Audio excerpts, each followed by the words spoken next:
আসসালামু আলাইকুম বন্ধুরা, এই দেখুন আজকে আমরা কেরালা এক জায়গার জঙ্গলের মধ্যে উট্টু জলা পানি আছেন যে মানে ভাবছি না এই যে এত মাছ থাকবো। এই দেখুন কিরম বড় বড় কইডি। তা আমি অবশ্যই এখানে যাওয়ার হইতেছি না মানে এর লাগিয়া, তাও আমি দেখাবার চেষ্টা করবাম। এই দেখুন এই দেখছেন তো কিরম বড় বড় কই, আর এই যে বালতি তো আছে তো ওই 5-6 কেজি ভাইলছি। এই যে আঙ্গর মালিক বর্তমানে হেই বেশি ধরে হায়াস কই মাছ ধরার লাগিয়া মানে মানুষ লাগবো। হ্যাঁ এই যে দেখুন জঙ্গলের মধ্যে হিন্দা আমার বাইক নিয়ে কেমন আছে, কিন্তু এই যে আমার দাদা আছে, এই যে কই আরেকটা ধরছে। হ্যাঁ এই দেখুন দেখে ভালোই লাগতেছে করি।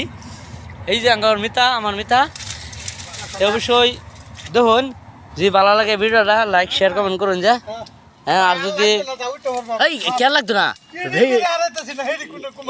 ব্যক্তি ধরুন লাগে 4-5 দিন ধরে দেখা খেয়ে দেখুন কিরম বড় বড় কই। এই